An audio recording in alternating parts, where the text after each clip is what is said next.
goal was not to inflict any wounds on ourselves, and we did that. The goal was to stop the running game because we figured they wasn't profound of pass, and we gave up 355 yards rushing. 4 turnovers, 3 points off the turnovers. Injuries. Bayard, he didn't break it, I don't believe is what they said. So he's going to be okay.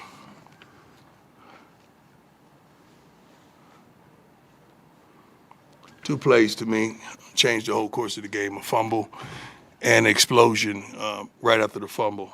The gentleman who fumbled, that's on me. I put him in the game to try to have a change of pace. Figured he was going to hit it, and he hit it, and he fumbled. It is what it is. Defensively, we got to do much better. We forced turnovers, and offensively, we got to score. Didn't do any of that. Let's go. Adam, you want to start? Sure. Just going back to talking about getting those 4 takeaways defensively, only turning them into 3 points. Is that kind of demoralizing for a defense when I'm not going to say it's demoralizing. It's tough. It's tough to think that we don't have more in the tank to come up with some things to take advantage of those situations, and that's situational football. And we got to be much better than that, and we didn't. We weren't, and we aren't. Leo, go ahead. Coach Leo Veroscova Sports. You talked earlier in the week about trying to get the ball to your playmakers' hands. Right. You struggled to do that outside with your wide receivers. What did you make of the game plan? And I'm not going to say we struggled to do that. Joseph Williams had 12 targets. Omario Miller had 9 targets. Sincere had 5. We threw the ball 38 times. We didn't exactly. We didn't do our jobs. You targeted the right guys, didn't you? Right? Aren't those the playmakers? We didn't do our jobs. Dallin had 69 yards. We rushed for 161 yards. You could win rushing for 161 yards in college football. You can, but we didn't get it done. Ryan Scholes from Route View Report. You guys got a lot of play time from Isaiah Harge tonight, and he had a good game. What was it like watching him do his thing out there tonight? He had a tough game early on, didn't he? He bounced back and stayed steadfast, and he's a competitor. That was his first time in a while playing in the slot, but he's a competitor. And we were thin back there tremendously after Bayard went down. So the guys did what they had to do. I mean, we had a Preston. Hodge played a safety. We had really planned on that, though, but he got an opportunity to play safety. Yeah, but we just got to do better. We got to make plays, man. Ain't no ifs and buts about it. Brian, go ahead. Hey, Coach, a couple questions for you. Dallin and Michael were running the ball well tonight. Yeah. You mentioned change of pace, but what was it you've been seeing out of Ronald Coleman that you thought this is the time to get him? They're explosive. I mean, even the play he was in, he hit it. He hit it. He was free. Nobody touched him. He hit it. He did what we thought he would do. And then the second question is, Julian, obviously he was under pressure a lot tonight. He looked, from the box, maybe a little bit more flustered than the past 2 weeks. Did you see something different out of him today? He wasn't settled. Never got settled. We got to do better. John Treach, 9 News. Coach, you and Kenny Dillingham took over programs in the same conference at the same time. Is part of your evaluation seeing where they are versus where you are right now? Well, you're not happy with where we are. Not at all. I'm not going to compare myself to any other person. I'll let you guys do that. You guys do it really well. So I'm going to let you guys do that. I'm happy for him. I consider him a friend. I consider him a heck of a coach. I consider him coach some heck of a players. They won. I mean, I think in the first half, I know in the first half, you saw a team that was out there fighting and competing that should have had the upper hand, but we didn't. So I'm not going to, just shower opposing teams with roses when we were right there in the game. We shot ourselves in the foot. I don't think we're being beaten like that. I think we're doing a good job of beating ourselves. Matt, go ahead. Hey, Coach. While I believe that's true, rush defense has also been a problem pretty Yes. much all year. Yes. Is that just like an across-the-board personnel coaching thing, or That's how everything. do you pinpoint it? That's everything. Let's start with me. That's everything. Okay, and when you look at how you will go about fixing that next year, because I think it was the third time over 300 yards this year allowed. Yeah. Where do you start, just out of curiosity? I can't really disclose that where you start, but the process has already started. Got it. Thank you. Thank you. Hey, Coach. Jack Jack, Carlo. my man. Hey, appreciate the time. Senior day, obviously, just what were the emotions like for you? A lot of guys, Tough. obviously, like Jeremiah, Alejandro. Yeah, it's tough. Love those guys. I have different relationships with all these young men. I got the opportunity to walk out with a gentleman as well because his parents couldn't make it due to some difficulties and all that. But it's tough. It's tough letting them go out like that. You want to send them out with a win. You want to send them out in style and fashion. You want to send them out in the proper way, but we couldn't get it done. Coach Scott. Hey, Coach. Scott Proctor at DMVR. Excuse me. I know you obviously haven't had the time to watch the film or whatnot, but when you're standing there on the sidelines and watching everything that's transpiring, what immediately comes to your mind about just what needs to change this offseason for next season and beyond, obviously? A plethora of things. You just can't identify one thing. It's not one thing. Because if I say one thing, you guys are going to attack the other things that I didn't say, so I'm not going to give you that. I'm going to say it's multiple things that will need to change, and it will. It will. Matter of fact, it's already in progress. Like I said, guys, we could sit here and we could throw stones at everybody. You know, I always tell you to start with me. But the football team you saw in the first half from us was the football team that we're capable of being. Just the consistency to hold on and continue to be that. That's a whole nother thing. But there's no way you sit up there and say, well, they sitting up there competing against a ranked football team. What's really going on right here with a freshman at quarterback? Hey, Coach Tyler King with the Denver Gazette. You've talked, or at least before the season and throughout the season, about how much better you feel like the depth of this team was. But at some point, did the injuries that you guys have been suffering just kind of mount up at some point? Yeah, but that's no excuse, man. Everybody got injuries, man. Everybody got injuries, so that's no excuse. I'm not going to sit here and say we're not winning because we have half the darn team in the darn training room. No, come on, man. We got to coach better. We got to do better. We got to plan better. We got to be better all the way around. Hey, Coach, just want to follow up on that. I know you don't make excuses for that, but when there's so many injuries like this, do you guys evaluate, like, how are we training, things like that, or is this just one of those things? No, this had nothing to do with the training. It has something to do with the men. We just played a team that didn't have their starting quarterback.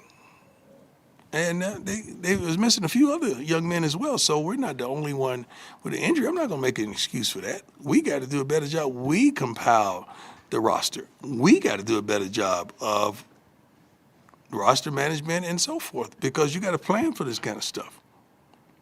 Hey, Coach, Leo Verbo Sports. Looking more on the optimistic side of things, was there anything that you took away from the game that you could, maybe hang your hat on or be positive about? I can't hang my hat on that bull junk I just saw. No, like first half was incredible. Like I'm saying, hey man, shoot. Everything they've gotten, we've given them. That's what I'm thinking after the first half. We've given them everything they've gotten. Then we go down and, they score. We got to come back. We go down and get some points. But we just got to do better. We're right there. Didn't fall apart. You're right there. So you could I can't be happy with being close because I expect to win. So there's no consolation prizes in football, man. You can't be happy with just because you're in the game. You're supposed to be winning the game. I'm not built like that, man. I want to win.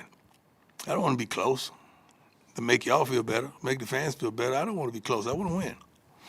Coach Liam Howard, Scope of Sports. You mentioned it briefly, but just walking out with Zarian before the game and even with his parents not being able to be there, what did that sort of mean for you and for him as well? Well, it means a lot to me because I love him like he's a son. I love a lot of those young men. Unfortunately, they had their parents there. I make sure I met all the parents and everyone and shook their hands when they were assuming the lines to go out. But that's a touching moment, man. You got to understand, like, it's one more game, but you got some of these young men, they'll never play here again. I think that's why I called timeout at the end of the darn game, and, I got cold in. that may be it forever. So you got to consider that stuff and be thoughtful of these young men that chose us, that gave their careers over to us to allow us to mold them and teach them how to be not just a football player but a man. So I got a lot of respect for them for choosing us. I really do. Coach, you mentioned the lack of points off of the turnovers tonight. Yeah. Is that just frustration for you boiling over the sideline, just a lack of urgency or killer instinct? What are you seeing when the team isn't able to capitalize on turnovers? I see a multitude of things, man. I can't just I could give you a list and alphabetize. Is that right? How do you say that word? Say it? Alphabetize. I could alphabetize it for you, but I don't want to do so right now. It's so many things that you could hang your hat on and you could say, well, we got to do this, got to do that, got to do this, got to do this better. You saw it. I mean, I know some of you probably were surprised that we were where we were in the first half, and we should have been even farther than that with the turnovers that we had. We should have increased the lead. Hey, Coach. Bill Weissop with the Independent. Although Marion only had 3 catches today, he had his 8th touchdown and already his 4th thrown from Juju. Right. So what type of connection and really potential do you see out of those two? They're wonderful. I tease Marion every day. It's like, I don't know how you do it. I always mess with him because, he's not a 4-3 guy, but he knows how to run routes. He knows how to use his leverage. He knows how to get off the jam. He knows how to place his body. If he has a step, normally he makes the catch. The kid could play. He could play. And they will have a connection. And prayerfully that stands. You've spoken a lot tonight and the last 3 or so weeks about this team's struggles with consistency. From your eyes, is there a primary reason why this team has struggled with consistency? That's tough to just identify because all of the things that you would like done, they're being done. Tighten down on a lot of things personally as far as infractions, missing breakfast, missed weigh-ins, little things like that a lot of people don't make a big deal out of, but I do because those things are disciplinary things. And I'm looking in the first half, I think we only had 2 penalties, but we end up with a Soul Train line of penalties. That don't make sense when you're that consistent in the first half and you're not disabling and disarming yourself. And that's one of the things that was one of the keys to victory. Don't beat yourself. But when you come back, and I think we had one gentleman with 45 yards worth of penalties, that don't make sense. We can't win like that. Matt. Coach, just a couple things for you. Was curious about the approach after the turnover that you generated when Sims kind of just, fumbled it or threw it. I'm not sure what happened. There was a 3rd and 2, and there was a pass called there from like the 3, and then Julian got sacked. Yeah. Was that the approach you were trying to take there? We was trying to score. Okay. That's the approach we was trying to take. Okay. Trying to score a touchdown, to put the game closer, to make sure we're where we want to be. That's always the goal, to score a touchdown. Now, if we get to the point where it's 3rd and more than 10 or something like that, I always say it's model time. Don't mess up model time because we're going to get to 3. He's going to make it, so don't mess that up.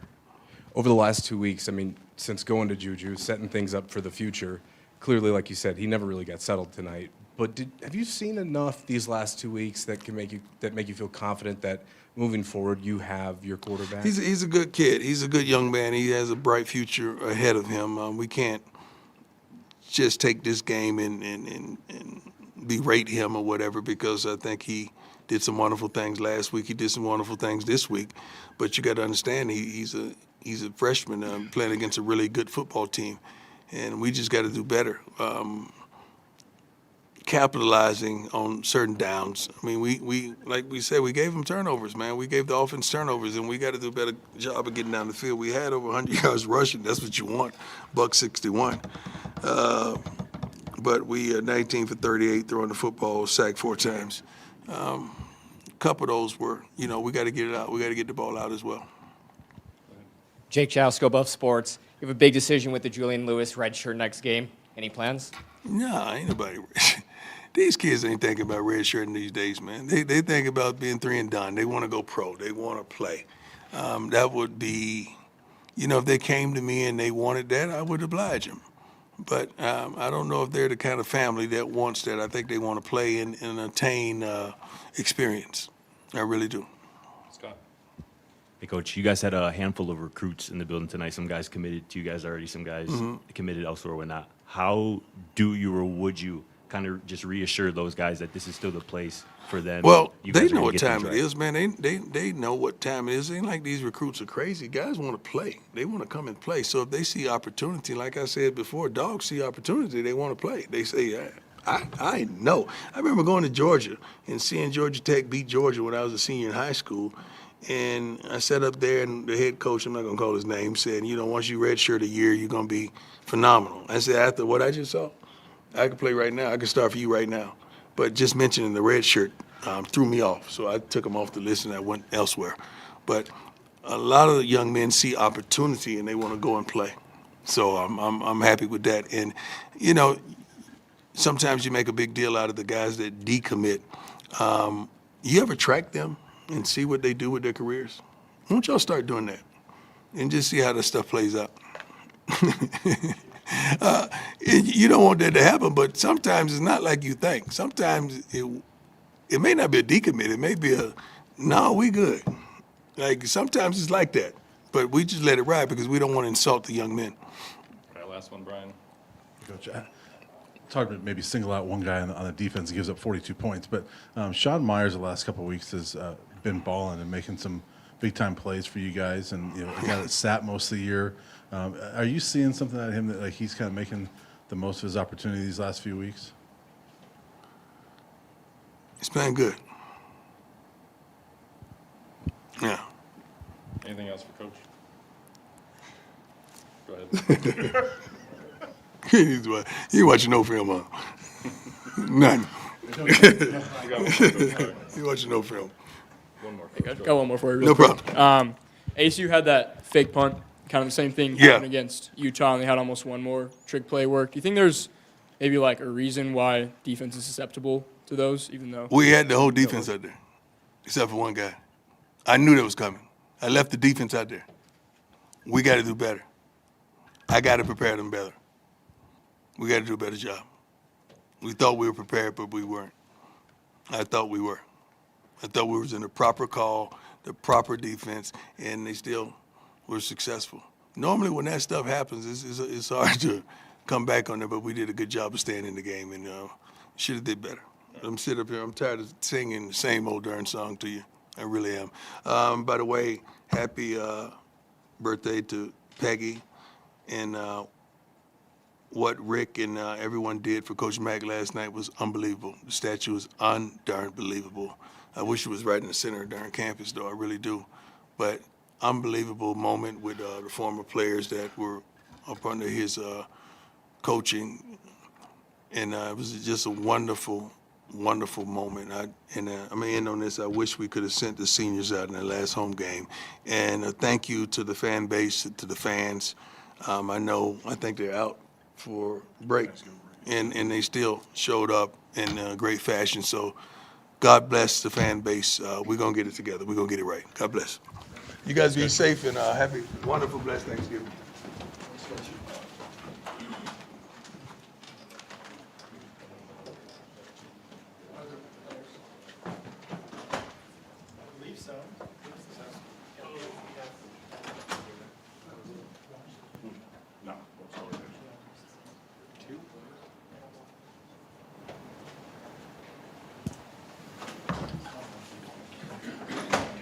Let's do both.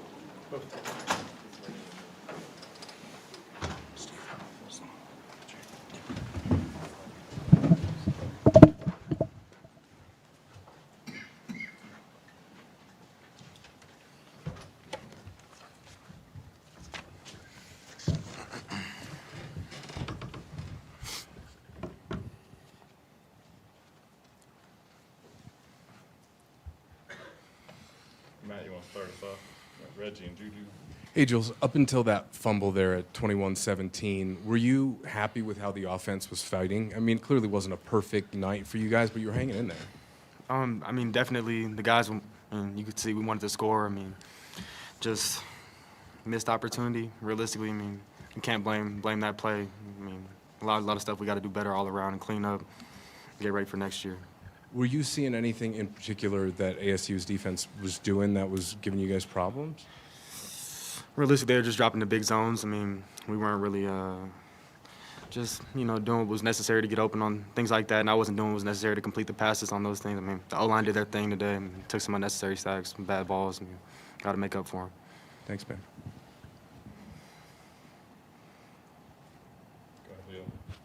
I guess for you, Julian, you've been able to connect with Amari and Miller in 3 straight games now. Can you just describe why that connection has been successful and how you can continue to improve on it beyond just 3 completions for him? In all honesty, I think he's not a guy you can guard man coverage, and I think he's shown that. And tonight, they dropped in those zones, like I said, and kind of changed me and him's thing. So, like I said, next week just get back in the lab and just get ready for the next week. Adam, go ahead. Reginald, you guys got 4 takeaways defensively, but it seemed like Arizona State kind of wore you guys down as the game went on. What were some of the things you guys were struggling with against their offense tonight? I'm not here to downplay any phase of our team, special teams, offense or defense. We just got to be better in situations. No matter if we getting on the field consecutively or we get turnovers and got to come right back. Like, we just got to be better and execute. It don't matter what the situation is. Jack, you go. Also for Reggie, senior day for you. Just what were the emotions like for you there? Right. High.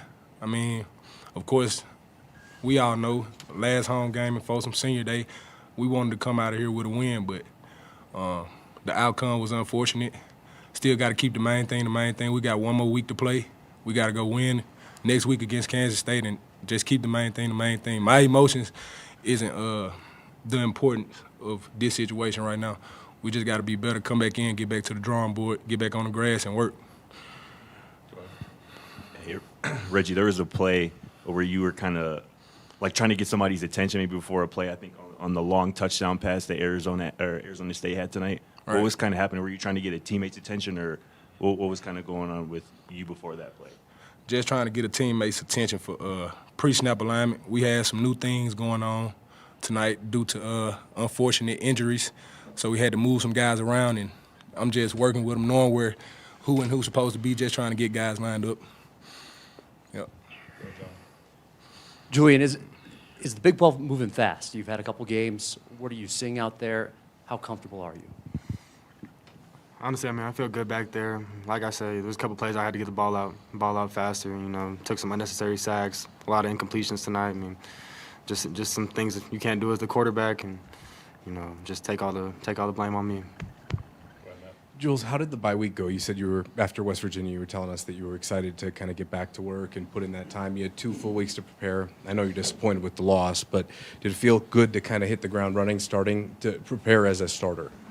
I mean, of course, it felt good being that one guy. We had been competing for the job since we both first got here, so that was a blessing. But ultimately, it doesn't matter who was starting. We just want the victories and we want the wins. And I can't get that. What is it for? Reggie, right now with kind of bowl game contention gone, Big 12 title gone. How much does kind of like next week's game matter to you guys? Really for morale, kind of for the team, kind of end the year on a high note. Nothing changes. Same standard. Same thing every week. Win, lose, or draw. Getting back to the drawing board. We want to come out, execute, and get a victory next week. Nothing changes. Go right next to him. Juju, a lot's been made about keeping this young core together moving forward into next season, and you're sort of at the center of that. How do you rally the mentality of this team around you and just these young guys moving forward and keep them believing that you're building something here? I think you can't judge the team based off the outcome of the season. So, that's kind of what I've been telling the guys. Like, we just got to keep working. A lot of the freshman guys are getting their opportunities right now. Just telling them, just be prepared, be ready.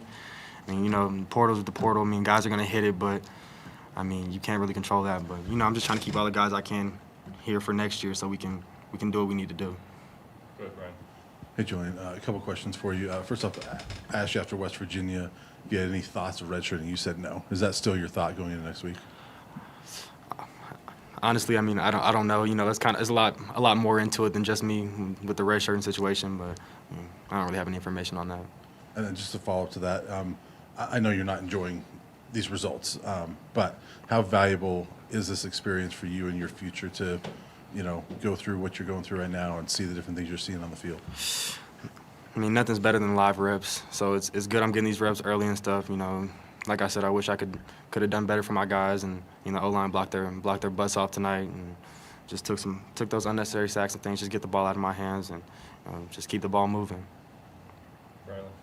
Ryan Scholes from Rough Report. Julian, you've been on campus for a while now, came here before the bowl game, and then after making your first start at home today, how much do you think you've grown since getting on campus to this point as a quarterback?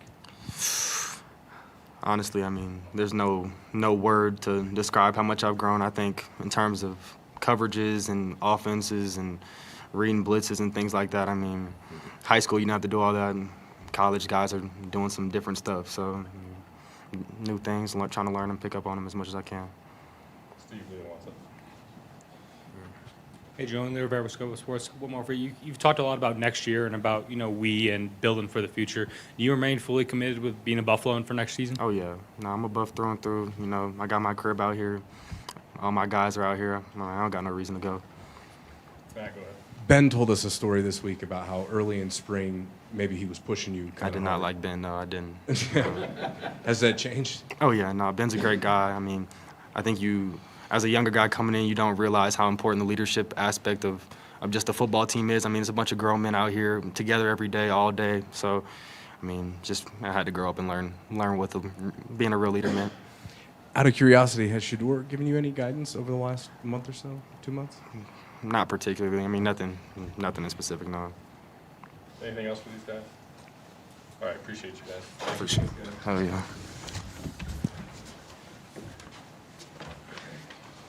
That's it tonight, y'all.